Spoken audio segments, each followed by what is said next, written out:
All right, part 3 today, July 28th, options. When we want to sell options to start building a position in a stock that's on our list, we want to look at the chart. We don't want to look at the option grid. Look at the chart first. What we see is that CenturyLink is at the bottom of its buy zone.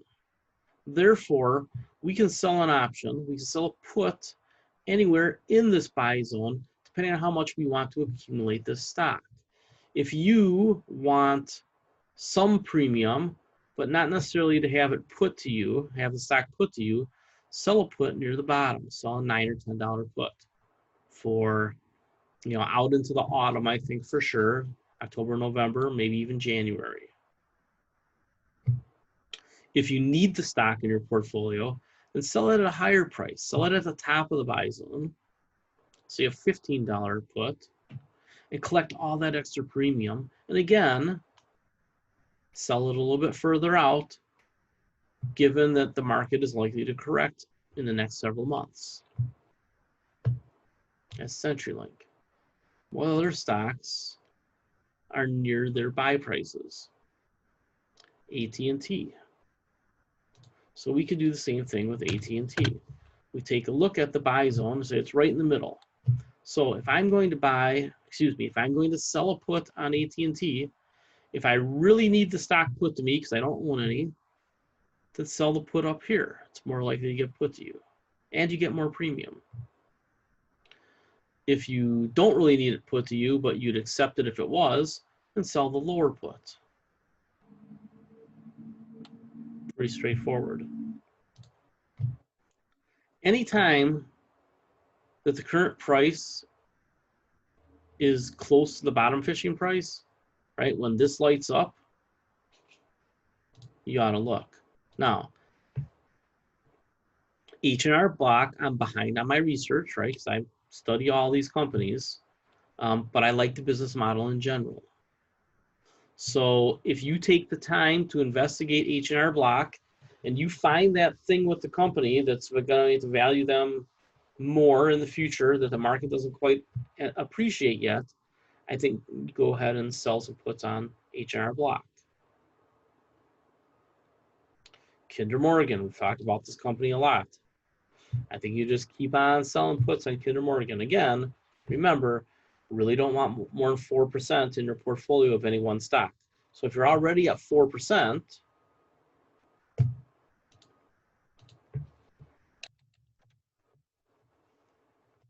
the chart ended up being just right. Look at that. That's the old chart. How's that for a bottom fishing price? Hit that one right on the nut.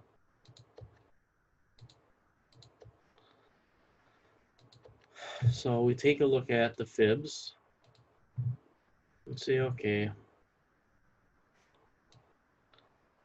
before this point doesn't matter. It's never going to go up to 50 again.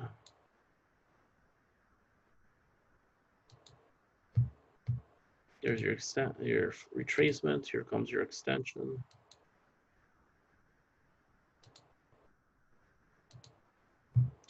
See, weirdly, the 786 line ended up being a big deal on this one. Why? Because fossil fuels have been out of favor, so it went worse than a 618.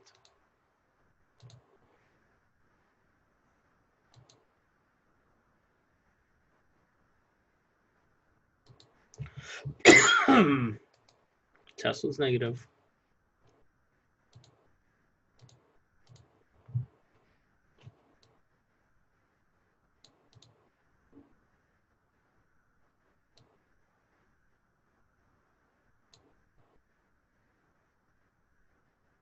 All right.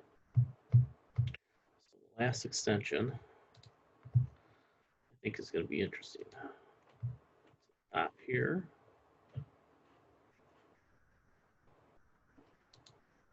To the bottom here. Purple is the more recent extension. You are reading your technical analysis book? I admit it. I fell behind on that too. I've already read the book though.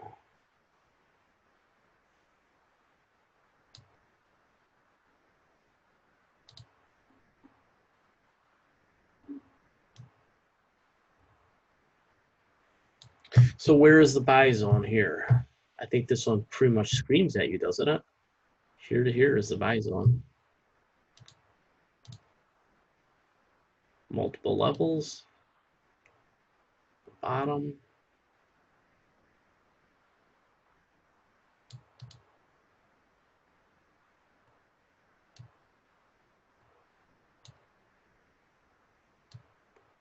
So if you're a dividend investor and you want some of the safest fossil fuel exposure that you can get, remember, Buffett just bought natural gas pipelines.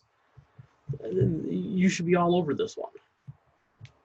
I think growth investors can buy this one because the dividend it's kicking out is so big and it's likely to drift up. But if you're a dividend first investor, which I don't necessarily agree with, I think that total return should be your focus. So total return with a dividend. Don't just chase yield, because when you chase yield, you get into trouble when there's bad times, when there's recessions. So look for strength and total return that happens to have a dividend yield and maybe some buybacks and a great balance sheet, right? These guys, again, if the economy turns towards hydrogen, natural gas pipelines are easy to turn to hydrogen. And they could probably even use the right-of-ways for water if they had to. So these right-of-ways that they own are very, very valuable. So I would expect the hangover from fossil fuels is just about done with these guys, because we know that natural gas can be around a while. We know there's probably going to be a need to transport water in the future, and we know that there's probably a need for hydrogen for heavy vehicles at some point. So I like their network. I think that they've done the right things in general. Hit this 618 line and it pulled back. I think you can sell puts on this one right now, and depending on whether or not you want it, I would probably lean towards $15 puts on this. Get a little extra premium, let it get put to you maybe. Then I think it drifts up back to this range, back into the 20s, right? Which I said it would do it back here when it hit these levels. I said it would get back to the 20s. It did, and it'll get back to the 20s again. Again, it's not a home run stock, but at a 6 or 7% a year dividend from these prices, right? You double your money in 10 years just on the dividend. And then if the stock happens to roughly double because there's a strategic transaction, right? That's the other thing that people don't value with Kinder Morgan is strategic transaction. And Buffett buying the pipeline, the gas pipelines from Dominion should scream at you that I've been right about this. These pipelines are going to get bought when Richard Kinder decides that he's almost dead. Or when his kids inherit them with a step-up in basis, or whoever inherits them with a step-up in basis, if a step-up in basis still exists. I'll be honest, I can see Kinder Morgan getting bought by the end of the year. Why? Because if Trump loses, the favorable capital gains breaks go away. So that should be one of your things, is that any company that has a huge insider that's old may want to sell this year. I think Kinder Morgan might be near the top of that list.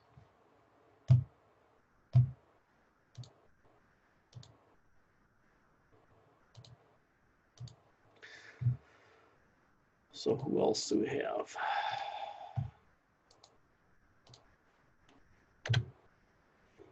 Now, I'm going to sort this real quick. You can't do this, but you can copy this and do it if you want.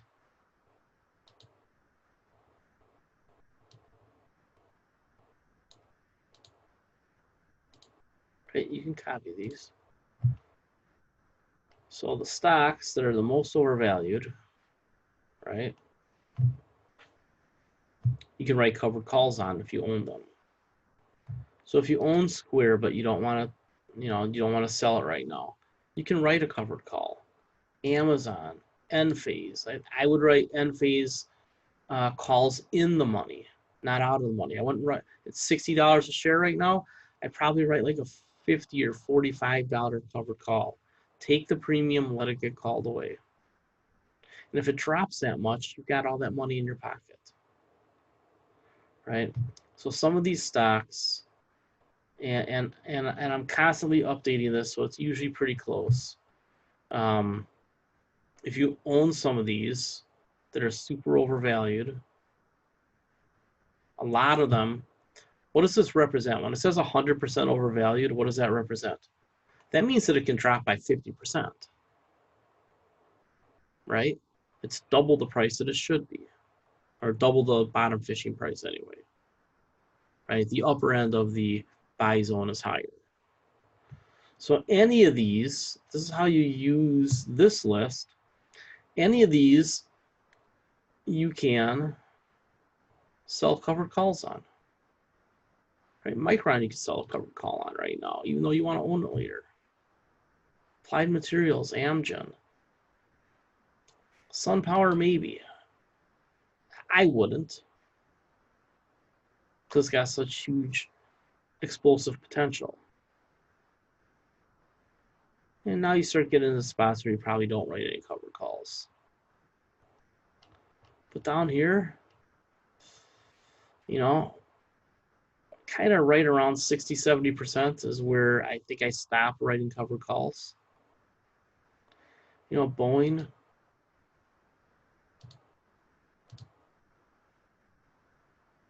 This chart's wrong. I need to redo the Boeing chart, although I will say that this is, if you're in love with the idea of Boeing making a major comeback, then I think maybe you're in the buy zone. But the more I look at this and the more I think about their business and the more I study them, the more I think that they experience some of these big breaks. Right? So we can get rid of this part of the chart. I just want to talk about stocks that I don't want to have anything to do with, and then I'll show you a couple of the shorts. So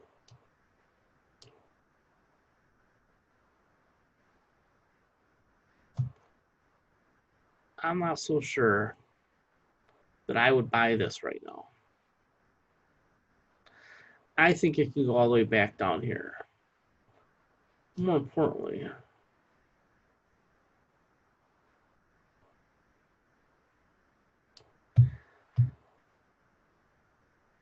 I think you get back to this one level for sure. So you have to really love the idea of Boeing to buy up here, in my opinion. I think it probably gets back down close to its low. If you're an aggressive short, I think you could buy puts on Boeing right now. Look how wide the range is, $100 range. I think it gets close to the bottom of the range again. I think it falls through this no resistance zone. Exxon, I bought more puts this morning.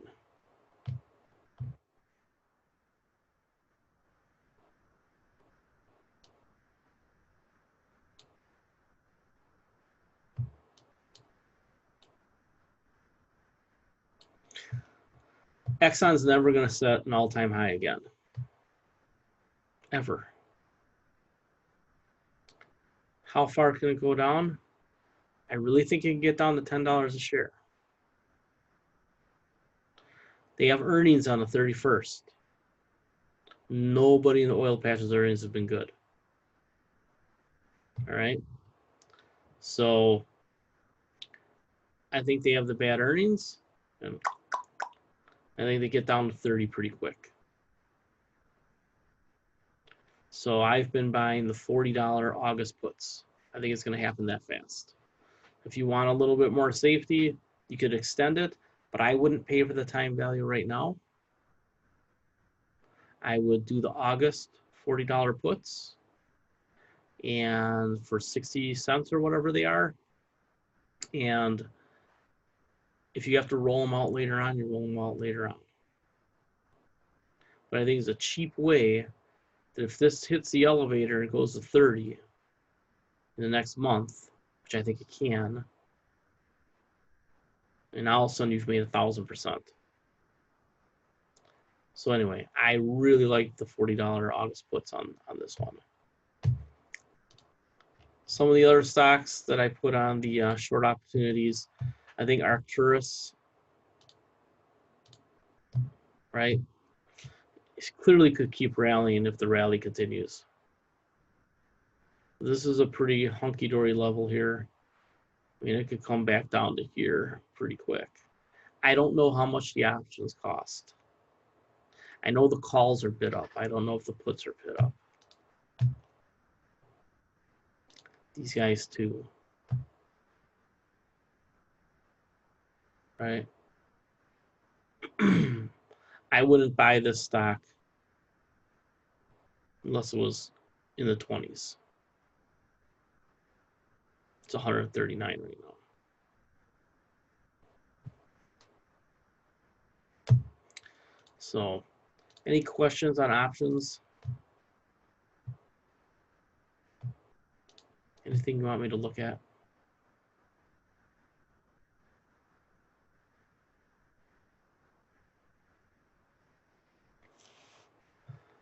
Somebody asked about cryptocurrency. I'm just buying Bitcoin on Robinhood.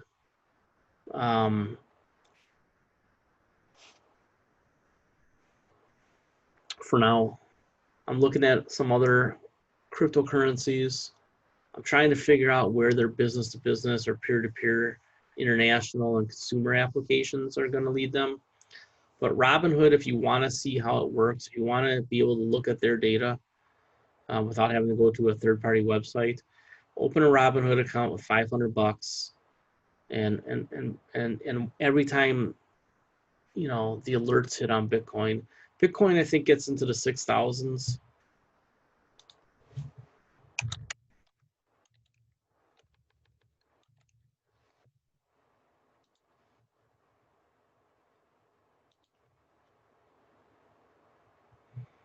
Yeah.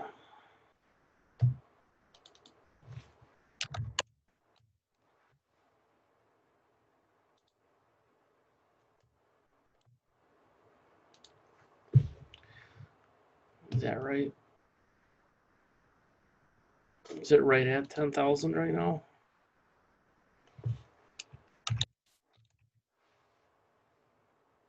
Going to the US dollar.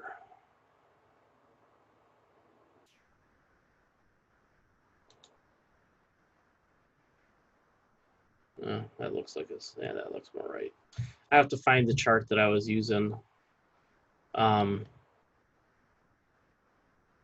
So this looked like a downtrend to me, and then it did this. If it breaks above about 12,000, then maybe the trend actually is up. And that's kind of what I'm anticipating. But I do think the volatility is wild, and it gets down into this area, 7-ish to 6-ish. And that's where I'm looking to buy Bitcoin. So I first bought Bitcoin way back here, bought 10 of them for, you know, under $10,000. And I sold them almost all right in here. About 14,000 I got. Kept going up, and I got mocked at a Christmas party. And then this. So when it got down to 6,000-ish, I bought them again. Sold them at 11,000. And I held on to one share, one cryptocurrency. And on this rally, right at the start of the year, I took my one remaining Bitcoin and I moved it over to a gambling site. I just said, give me $11,000 in gambling money. So I got a gambling account with 11 grand in it. And I don't own any Bitcoin right now. So, but I think 6,000-7,000 is where I'm targeting, and I just have some money sitting over at Robinhood to do it. And I can transfer money from my bank to Robinhood. And I think it's overnight. Might even be instant. I don't even remember. They use I forget what they use to do it, but a lot of banks are signing up for the service that has really gotten rid of the time lag. So Even PayPal can get money to your bank account instantly now. They just charge you to do it.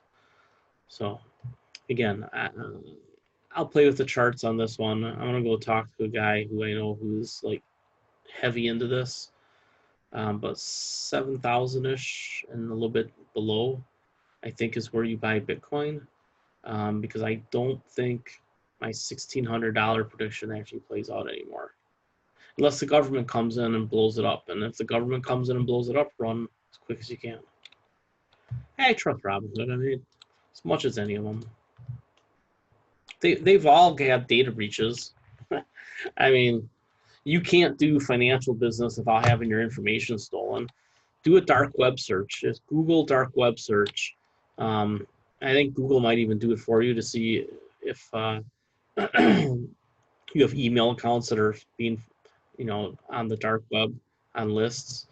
That's why you should always change your passwords on your main email accounts frequently. I have a system of how I do it. If somebody cracks my code, they can take all my money. But that's not true. I have it. It can't be done. I don't want to invite trouble. But yeah, I think that they're as trustworthy as anybody. They sell your data just like everybody else. I think Interactive Brokers is the best brokerage out there. I'm convinced of that. After using them now for 8 years, and TD Ameritrade, and Schwab, and Fidelity, and Scott for a while. Interactive Brokers, I think, is the best run of the businesses. I think that they do the best with risk management. They don't go out and try to hustle products and sell management, which is why they probably aren't as profitable as a Fidelity or a Schwab.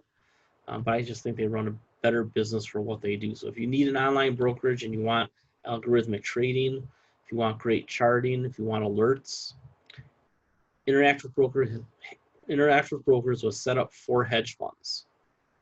They have everything you will ever need and a lot of stuff that you probably don't even know exists.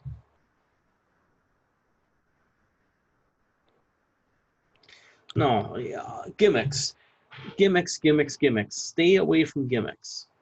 All these little things that Fidelity and Schwab come out with, they're all bullshit. They're all bullshit. They're just trying to capture more of your money. So if you want to buy ETFs, use the ETFs that are built the way that you need them to be built. If you're going to buy stocks, buy stocks. With these little mini baskets that they have now, I just think it's overkill. Yeah, that's what I think. I just think it's overkill. Slices, what were they gonna come up with next? Pickles. Oh, we have the pickles fund. Yeah, it's just too much. Fractional shares, that's dumb too. Buy a share. You want a share of Google, spend $1,000 and buy a share of Google, or 2,000, or whatever the heck it is now. If you can't afford it, buy QQQ. Right? All right, I think that's all the option questions that we're going to get. Fire them up in the option chat or the chat anytime you need. I do check the chats pretty much daily. I'm not on every hour, but I check daily. And over at Rare, I'm probably there 3 times a day. All right, take care, everybody. Have a fantastic rest of the day, and I hope this was helpful. These lists will get published tonight sometime.